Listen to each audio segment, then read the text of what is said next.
Hello everyone. तो हम देख रहे थे डायबिटीज़ मेलाइटिस के बारे में, जिसके पार्ट 1 में हमने इसका इंट्रोडक्शन, डेफिनेशन, क्लिनिकल मैनिफेस्टेशंस देख लिए थे।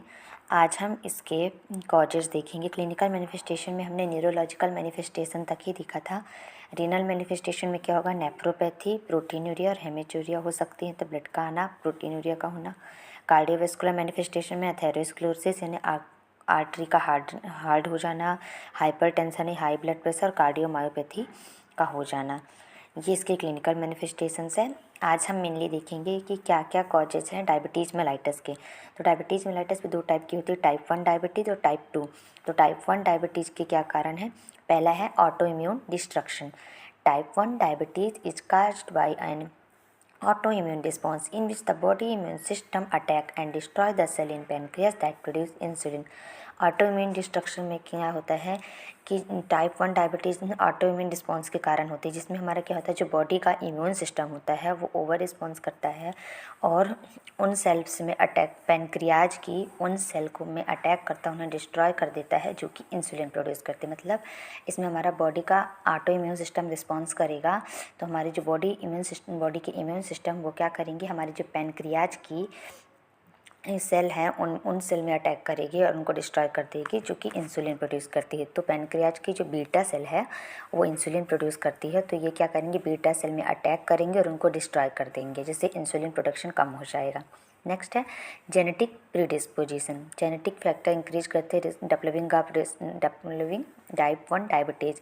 मतलब जेनेटिक फैक्टर्स भी क्या करते हैं, टाइप 1 डायबिटीज़ को डेवलप होने का ज़्यादा चांसेस होता है, जिनके जेनेटिक हिस्ट्री रहती है, किसकी, उनके पेरेंट्स वगैरह को अगर डायबिटीज़ है तो उनके ऑफस्प्रिंग को भी डायबिटीज़ होने के चांसेस होते हैं। नेक्स्ट है environmental trigger. Environmental factors such as viruses may trigger the autoimmune response.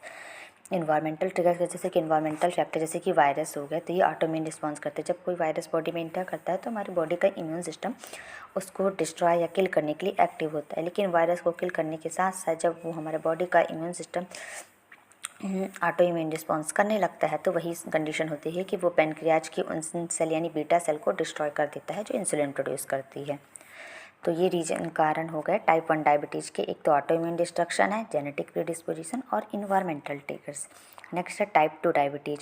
Type 2 diabetes में सबसे पहला है insulin resistant. Type 2 diabetes is characterised by insulin resistance in which the body cell become less responsive to insulin. Type 2 diabetes किससे भी सकती है, अगर हमारी बॉडी की जो सेल हैं वो इंसुलिन के लिए रेजिस्टेंस हो गई, मतलब वो इंसुलिन के लिए इतना रिस्पॉन्स नहीं कर रही हैं या कम रिस्पॉन्स कर रही हैं, इससे भी डायबिटीज़ हो सकती है। मतलब हमारी जो बॉडी की सेल है वो इंसुलिन के लिए रेजिस्टेंस हो गई, तो जो जितना इंसुलिन प्रोड्यूस हो रहा है उसके लिए वो रिस्पॉन्स नहीं कर रही हैं या कम रिस्पॉन्स कर रही हैं। नेक्स्ट है associated with obesity and physical inactivity. Type 2 diabetes is often associated with obesity, physical inactivity and unhealthy diet. मतलब अगर हम अगर बहुत ज़्यादा ओबेस पर्सन है या वो फिजिकल एक्टिविटी नहीं करता है या ऐसी डाइट ले रहा है जो कि हमारी हेल्थ के लिए अच्छी नहीं है, अनहेल्दी डाइट, जंक फूड वगैरह ज़्यादा ले रहा है और वो कोई भी फिजिकल एक्टिविटी नहीं करेगा, तो हमारा क्या होगा, बॉडी में फैट इंक्रीज होगा। बॉडी में फैट इंक्रीज होगा तो एब्डोमिनल फैट भी इंक्रीज होगा, जिससे क्या होगा, हमारी जो बॉडी होगी वो इंसुलिन के लिए रेजिस्टेंस हो जाएगी, मतलब जो इंसुलिन प्रोड्यूस होगा उसके लिए कम रिस्पॉन्स करेगी। तो अगर हम अनहेल्दी डाइट यानी जंक फूड वगैरह ले रहे हैं या हम फिजिकल एक्टिविटी नहीं कर रहे हैं, तो हमारी बॉडी में फैट बढ़ता जाएगा। जब फैट बढ़ेगा तो एब्डोमिनल फैट भी बढ़ेगा और क्या होगा, जो हमारी बॉडी की सेल है वो इंसुलिन के लिए रेजिस्टेंस हो जाएंगी, मतलब इंसुलिन के लिए ज़्यादा रिस्पॉन्स नहीं करेंगी। नेक्स्ट है age. Type 2 diabetes can occur at any age although it is more common in adult. जो टाइप 2 डायबिटीज़ है वो किसी भी एज में हो सकती है, लेकिन ये एडल्ट्स में ज़्यादा देखने को मिलती है। तो ये हो गया टाइप 2 डायबिटीज़ के काज। क्या क्या देखे हमने, इंसुलिन रेजिस्टेंस देखा, फिर ओबेसिटी और फिजिकल इनएक्टिविटी देखा और एज देखा। अब हम देखेंगे इसके रिस्क फैक्टर। तो सबसे पहला हेरिडिटी, वही जेनेटिक्स के कारण। ओबेसिटी अभी देखा था कि अगर ज़्यादा ओबेस पर्सन है, हम फैट वगैरह है, तो हमारी बॉडी की सेल क्या हो जाएंगे, इंसुलिन की रेजिस्टेंस। लैक ऑफ एक्सरसाइज में यही है कि अगर हम फिजिकल एक्टिविटी नहीं करेंगे, एक्सरसाइज नहीं करेंगे, तो हमारी बॉडी इनएक्टिव हो जाएगी और फैट वगैरह का डिपोजिशन ज़्यादा होता जाएगा और फिर वो इंसुलिन के लिए रेजिस्टेंस हो जाएगी।